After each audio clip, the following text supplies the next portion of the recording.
Hello, everybody. Welcome back to the J Lounge. Of course, you guys know I am your hostess with the mostest, Miss J, aka Miss Simone Jackson, here to bring you guys another great episode of the J Lounge. Of course, everyone knows the J Lounge is a celebrity-based podcast show where we talk with singers, directors, actors, you name it. They all come down here and we all have a really great time. I am always excited to be introducing my next guest, and today is no exception. I have two amazing people here with me today. They are a director and a producer. They are here to talk about their new movie, Triple Threat, which is being presented by the New York Women in Film and Television. I'm super excited for them to tell about their story, their work. Everyone, please welcome Mars and Stacey Maltin. Hi, y'all. How are you? Hi, How are you guys doing today? we're great. We're excited to be here.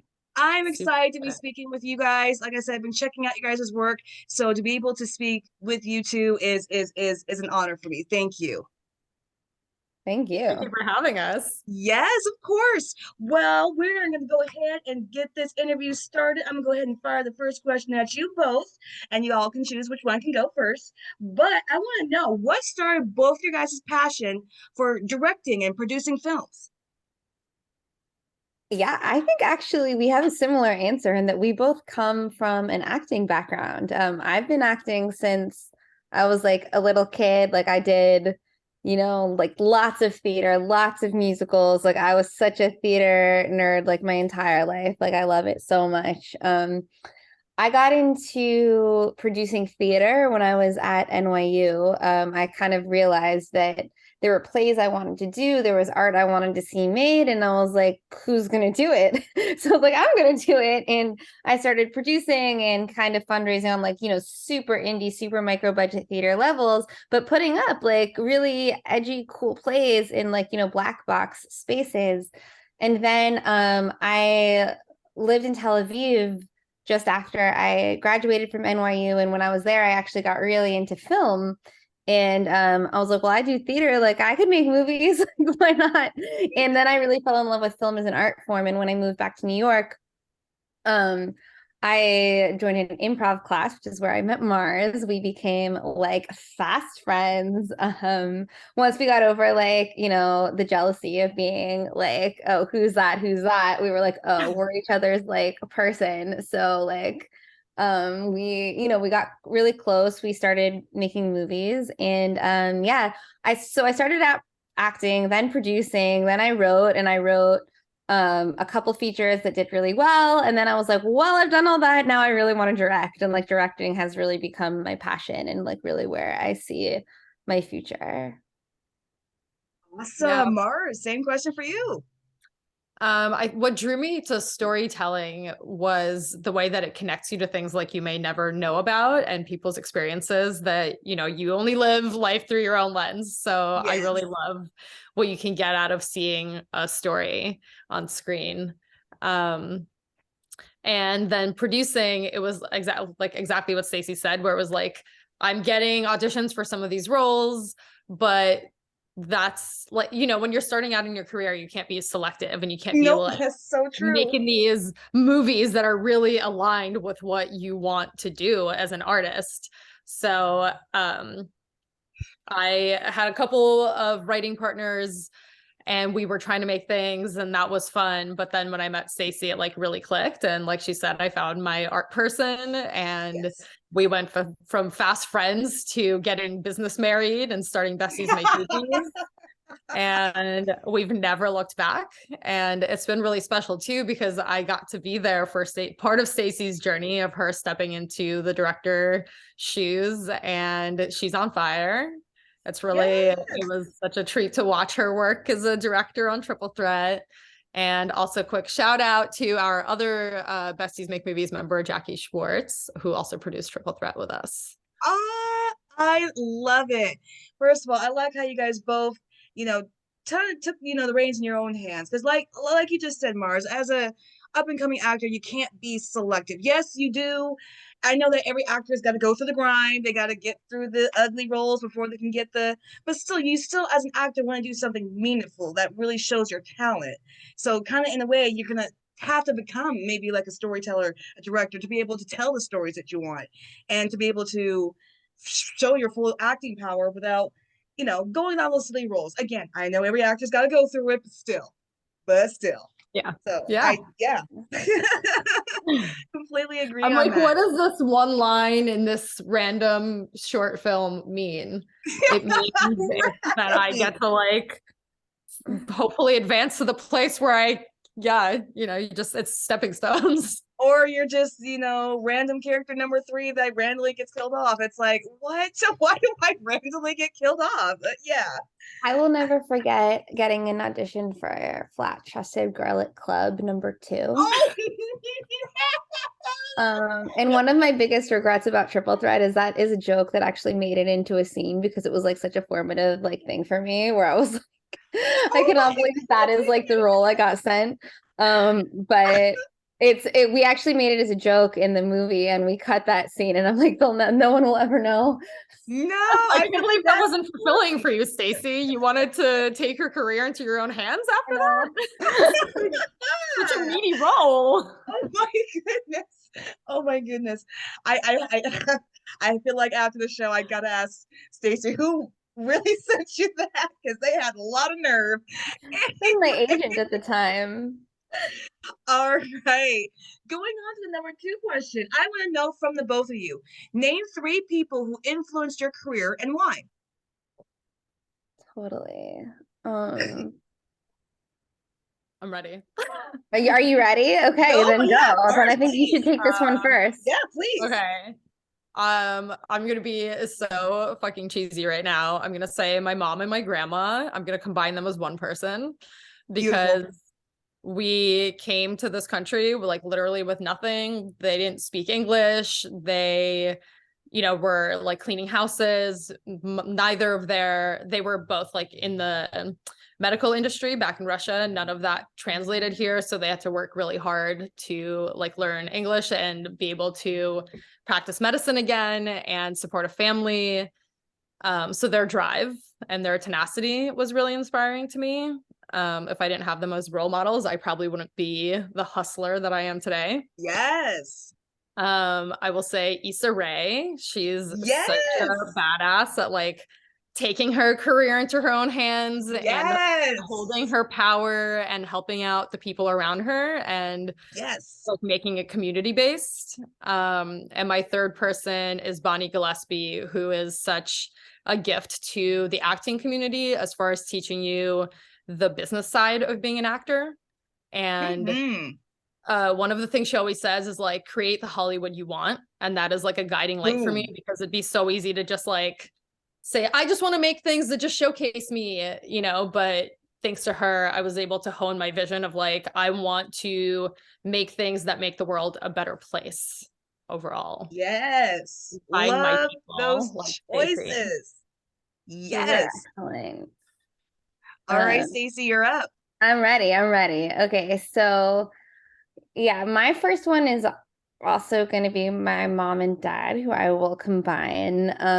My mom was like one of those moms who like always was, sewing costumes for theater when I was a kid. And like, I did a lot of theater that was like outside of school and she would like come with me to rehearsals that were like late at night. Like I'd be there, when I was young and, she'd take me to be at the theaters until like 10, 11 o'clock at night. I wouldn't get home until like midnight. I'd still have homework to do. And she was just like super supportive of me wanting to do that and like really went out of her way. And my dad was always like incredibly, he's a really independent person and he taught me to be really independent and to not think about my life as like tied to, the powers that be to like make my own journey. And neither one of them ever like went the route of, oh, but what's your fallback plan or what's your, what else are you going to do if it doesn't work out? Like they were both always like incredibly supportive of me having a career in the arts. And, I think that that's really lucky. Creatively, Sofia Coppola was definitely like a big inspiration for me. Like The Virgin Suicides was one of the first movies I saw where I was like, oh, that's a female director and I love it. And oh my God, I can't believe like a woman directed that. And it was like one of the first films that like really influenced me, I think, when I was like starting my journey. And then Gina Prince Bythewood, who's another amazing female director. Beyond the Lights was like one of my favorite movies when it came out, and it was so cool and so beautiful and like romantic and sexy and edgy and gritty. And I was like, this movie is so cool. And I was just like so excited that a woman had directed it. And they're like two examples of people who like kind of showed me that I could have a career in this industry. Yes. Yes, I love all your choices. The versions, yeah, the Suicide Spy, yeah, that's still considered a cult classic, by the way, a cult classics. So it's one of the best. It really is, like I said, it's really still one of the best. And of course, you always gotta give it up to the parents, always being supportive, always being loving. So always, so I love your guys' choices. You know, Issa Rae, I look up to her too. She's just a badass, and everything that she does and everything she touched turns to gold. So it's just she knows the business.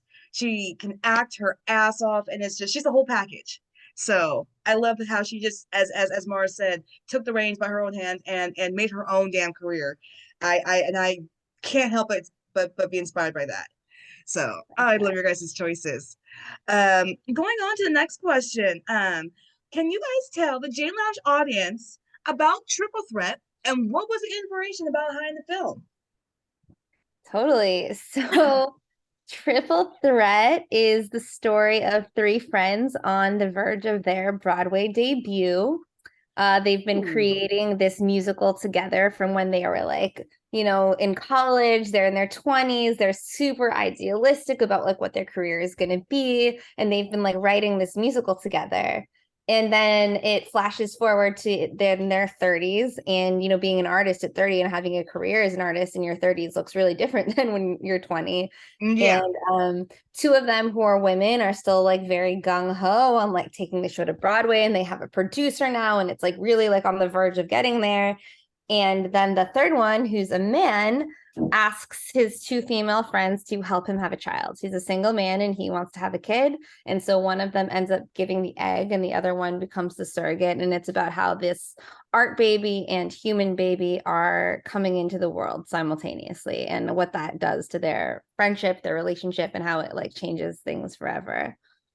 I had the idea for the film when I had a lot of male friends who started talking about wanting to have kids, and their female partners were kind of like more hesitant, didn't know if the kids were something that they wanted, or at least not right at that moment in time. And I was like, I feel like it's this whole thing in media where we're sold, they're stuffing this idea down our throats that women hit 30 and all of a sudden are like desperate to have babies. But Oh I my actually gosh, think yeah. men really want to have babies, you know, like I think men want to procreate. I think men want to like get that seed out there, you know, and I think especially now, a lot of women take their careers really seriously. They're not sure necessarily if they want the, you know, to change their lifestyles. And I think Yeah. I just hadn't seen that film from a male, you know, I've seen gay couples who want to have kids, you know, when Right. it's a married male couple who wants to have kids, but not like a single man. You know, we've seen a lot of women, you know, they go to a sperm bank and they're like, I'm going to have a baby on my own. But like, you know, for a man to have it on his own, it becomes a little more challenging. Um, Yeah. so I wanted to tell that story. And then yeah, like I said before, like I love musicals, I love theater, like I still do. Like I think, you know, if I thought that I could have a successful career on Broadway, like I would have gone that route. I think that like my talents lie really in storytelling in like the sense that I'm doing it now, but I love Broadway and musicals so much. And so this movie was sort of like my love letter to that. Love And it. a way for me to work out all of my own issues if I want to have kids or not. I don't know. Jury's out. We'll see. Yeah. I made a whole movie about it and I still don't know the answer. Yeah. I get you. Get you. Mars, how was it for you to be working on a film like this? It was amazing. I have my answer that I don't want to create children. Yep, right here too. Right there with you. Right? It's like there's of course a part of me that is like, oh, I'm sad that's experience I'll never have. And that is part of why it was so fun to play Maggie in the movie, who ends up having a baby and carrying the baby. Spoiler alert. Yeah, spoiler alert. It was a really interesting Yeah, it was a really interesting experience, like finding those reasons in myself for why I would offer to carry somebody's child for them. And the process was great. I mean, the responses we get to the movie and the questions we talked about in the making of the movie of like, why doesn't anybody ever say to a man like, oh, why do you want a baby? You know, like Right. things like that. And just how collaborative it was, and developing the movie was super fun. I got to be directed by my best friend. I got to produce along my best friend. Oh. I'm saying a lot because I'm emotional. I'm like, No, stop saying that's okay Mark. though. It's awesome though. It's awesome. Yeah, There's nothing but to it was really apologize for. great. Super heart fulfilling, super soul fulfilling, super exciting to have queer characters in a film, but like the film is not about them being queer. Yeah, I We get see you. Yep. that not as much as we should yet. That was a weird structured sentence. We don't see that as much as we should. Right, but it's true though. And I'm actually glad a movie like Triple Threat has, come out because again, I agree with you, Mars. I don't want kids either. I am 2 months away from turning 30. I still haven't changed my mind. I know people say it's a beautiful experience having kids. I go, where? Because I see the many birthing videos. I don't see anything beautiful about it. That's just my personal opinion. Now, I don't see anything really. I see a lot of pain and a lot of agony and a lot of cussing. That's what I see. And yeah. I know for certain I don't want it. I'm actually with Stacey. I am really focused on having a career. That's what I've always wanted. Little girls always, dreamed about weddings or having a family. I wanted a career and I still do. And that's what I think about. And I think that's okay. I'm not an incubator. I'm a human being. So it's okay if I don't want kids. And it's okay if women don't. It's okay if men don't. So it's just, yeah. It's ridiculous how many people will still say to me, but like, Mars, you might change your mind. I'm Oh like, my gosh, I I know know. what I want, and I will love your child. I will hang out with your child. Don't you want me to be available in case you need a break from your child to like hang Yeah, out? I mean, oh my goodness. I know what you mean. I hear that all the time still, and it drives me batty. It's like, oh my gosh, people, I am a full grown woman with a full developed mind. I can make my own decisions. When I say I don't want kids, that's what I mean. You can leave a legacy without kids. I'm sorry, you can. So, yep, exactly. Oh my goodness. So of course, if anyone, my audience, if you haven't seen Triple Threat, please do. It is a great conversation piece. That's what I think. It really is. So, all right, going on to the next question. I want to know from the both of you guys, because I want to make sure my audience keep up with you guys and your work. Where are you on social media? You can follow all the things that we do on Besties Make Movies on Instagram and TikTok. We also have a Facebook page, and you can find our individual handles through that, as well as all of we're always tagging all of our collaborators. So if you become obsessed with like Jay, who's one of the stars of Triple Threat, you will be able to find everything that Jay is working on. He's an incredible actor. We're surrounded by really talented people, and we love to uplift them. So you can find all of us through Besties Make Movies.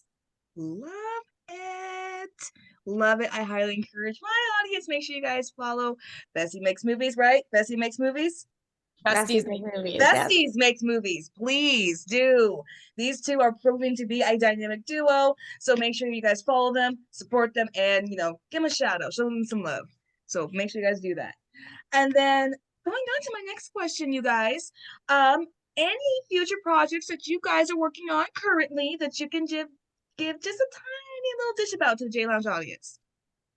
For sure. We have a mini series we did called Mashed. It's doing festivals right now. We shot 6 episodes. We won Best Episodic Series at the Nashville Film Festival and Bushwick and Buffalo Film Festivals, and it's Series Fest. So it's doing really well. We're really hoping that you're going to be able to see it like widely soon.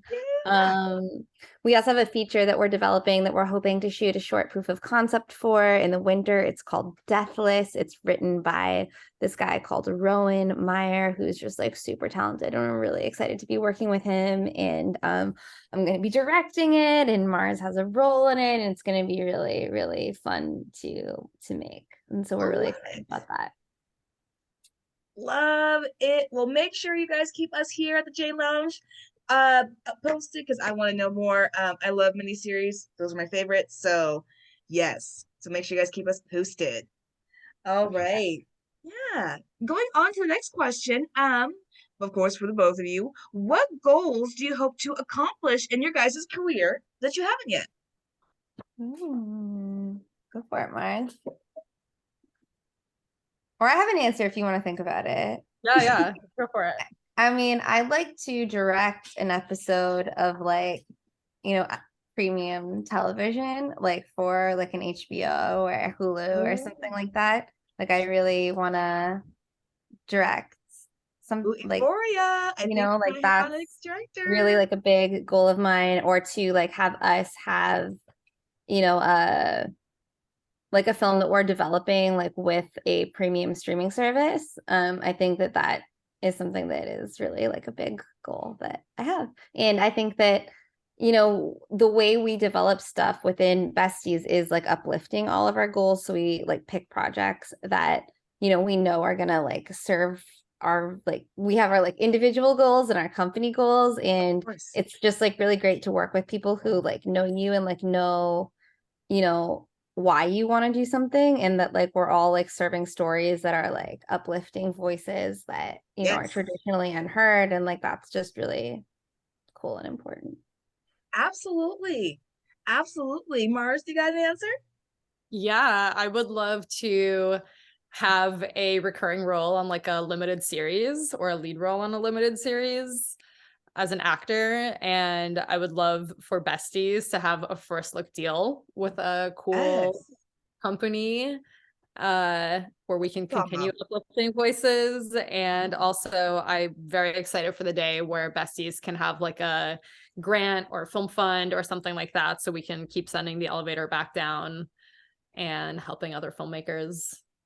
Oh, wait, we should mention Act 2 NYC too. So I'm so glad that you brought that up. We actually do have a partnership with now I think kind of a long-term collaborator, Jeffrey Weber, who's like an amazing human and actor and producer, and he started a company that we are also like kind of on the board of.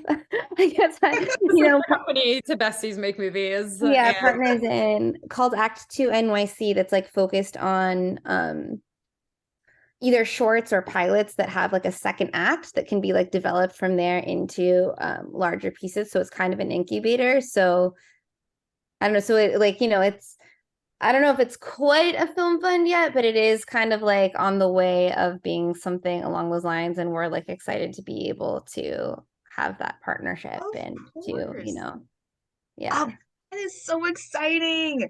That is amazing. I can't wait to see what more Besties can do, what more stories you guys bring to the forefront. So any opportunities thrown you guys' way, I'm excited. I am super excited. All right. I just got a couple more questions for you guys. Going into the next question. What advice can you guys give to aspiring directors and producers hoping to have the career that you guys are having? Ooh. It's a long list of advice. A long list of advice. I was gonna say, how much time do we have? Are we talking like first timers, or are we talking about like mid-level? First timers, beginners, really people who are really are green, very, very green. Yeah, I would say don't be afraid to like get your feet wet, start moving, like start finding a script or writing a script or finding a collaborator, and be ready to just like have fun and learn, because your first thing, it's never going to be like you always learn, and your first thing has to it's like a vomit draft, like it has to like kind of suck when you make it, and you can't be afraid of that. And while you're doing that, remember that this is a collaborative medium. So the more you make people feel included and valued when they're working with you, the more they're going to give to your project, and the more they'll want to share their advice if they have more experience than you, or just they'll give more of themselves to it. I agree. Stacey. I would say like definitely make something that you're passionate about and know why you're making it, like know why you're telling the story and like why you're the one that should be telling that story, because I think like, you know, first films are often really personal and I think that's a good thing. Don't drop all of your money on your first film, you know, like That's great advice. Yes. you know, like I think it can be really easy to get overwhelmed in the industry. Oh, I have to have like a super expensive camera. I have to have super expensive this, super expensive that. I need to like, you know, have everything in the world. But like all that stuff like doesn't matter if, you know, your story's not there. And you know, story is like the most important thing. Also, like this is the hardest thing I think for young filmmakers, but don't be afraid of feedback and don't be Yeah. afraid to throw your edit out the window and start over. Like don't be afraid to completely rewrite your script. Don't be afraid to like hear harsh things about it, because that's only going to make it better. Like you have to be open to hearing feedback, knowing like what to take with a grain of salt, because like obviously like it's your story, people are going to have a lot of opinions, so like know what's not applicable to you, but then have an open mind and say like, you know, like you want that feedback, you want people to hear somebody who's not in your mind to give you that feedback about your film, and to be willing to like take it and make edits and like dive in and really like do the hard work of making it the best it can be, because I promise you your first rough edit is not it. Like, and everyone always thinks that it is. Everyone thinks it's like perfect, or that like, you know, and like it's really easy to be defensive because nobody wants to hear, you know, criticism. But at the end of the day, like there's an amazing filmmaking community in New York, and people like want to give feedback and want to help. And like that's going to be the thing that I think takes people to the next level. Agreed. I completely agree. To bounce off of Stacey's know why you're doing it. I didn't really understand that question. Like when I first started, I'm like, what do you mean? And now like just to give some insight, like that could be like, are you making a calling card as a producer? And then like, what is your greater mission as a producer in storytelling? Like, do you want to just make comedies? And like, if you are telling a story about a personal experience, are you telling it to people that already relate to that experience and will understand? Or do you need to use a protagonist in the story that will allow a different subset of people in onto your experience through their point of view? Like these are the kind of like questions to kind of ask yourself when you're figuring out your why and your how. I completely agree with both statements, with the criticisms and taking feedback. Because, as you said, Stacey, that's one of the hardest things. You know, no one wants to hear feedback, no one wants to hear, you know. But like you said, it's important, and there is an incredible filmmaking community in New York and here in Seattle as well.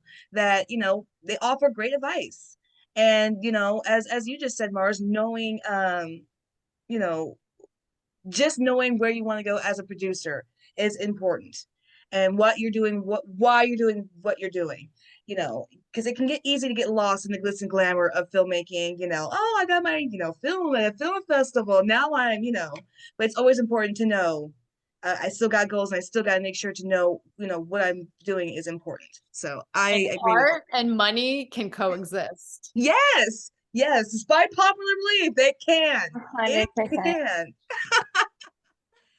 I love it. All right. So last question for you both. In your guys' own words, can you tell my J Lounge audience and everyone listening in why they should check out Triple Threat? It's fun. It's I love sexy. her look. Her look was perfect. If I could screenshot that, I would. That is so perfect. You can That was flawless. I wish everyone could have saw that, because that was the look of 2022. Yeah. I would say you should check it out because it's fun, it's sexy, it has interesting characters, and it captures Broadway in a way that we won't be able to see it again for a while. And it's I would say it's life affirming. Ooh, Ooh, I that's what I love that. just Take that from a person that struggles with depression. This is a life affirming movie. Ooh, love it. Stacey? It's ultimately a film that's full of joy, you know, like there's these beautiful, like epic musical numbers, but it's also a film about people who are growing and connecting and following their dreams and figuring out what those dreams look like at various stages in their life. And I think that like everybody can relate to that. And it's just, yeah, it's a lot of fun. It's sexy and it's full of joy. And I think a lot of people could use a little of that in their life, a little Yes, sprinkle of joy. absolutely. Ooh, love it. Life affirming, sexy, full of joy. You heard it from them. This is the reasons why you guys should definitely check out Triple Threat. Of course, I highly encourage my audience do so. It definitely seems like a really great movie. And as Stacey just said, we all can use a little, sexiness and joy in our life. I agree to that. Definitely more of that. With vitamin C, get more joy and sexiness in your life. Always. I completely agree with that. After that. Love it. Oh my goodness, you guys have, oh my goodness, have just made my whole entire day. I know we can't see my face, but my smile hasn't left my face since I started talking with you two. I really appreciate you guys coming on here, telling me your guys' story, your work, and I appreciate it. Thank you so much. Thank Thank you you. so much for This was having us. It really was so nice fun. to meet you, and this was really, really fun. Thank you. Of course, of course. Of course, I want to encourage my audience. Make sure you guys follow Stacey Maltin and Mars, and make sure you guys follow them at Besties Make Movies, and make sure you guys check out Triple Threat. It is definitely, as Stacey Woo! said, and Mars said, it is life affirming. Yeah. If I can add one more ask for your audience, if they do check out the movie, if they can leave a review for us on any of the platforms where you can review films, that helps us get wider eyes on the movie and get our message to more people. So that is always helpful, reviews. Of course, that's what we love to do here. That's what we love to do here. You guys don't have to worry about that. We got you guys' backs. All right. I really appreciate everyone joining in, listening in today. I want to thank Mars, Stacey. You guys are awesome. I cannot wait to see what more of your guys' work you guys do in the future. And I would definitely love to have you guys on the show back again, for sure. Thank you so much. Of course. Everyone, you guys know I've been your hostess with the mostest, Miss J, aka Miss Simone Jackson. I will be back with another wonderful episode of the J Lounge here soon. Till then, thank you everyone for listening. Thank you for my wonderful guests. You guys have a wonderful day, and I'll be back soon.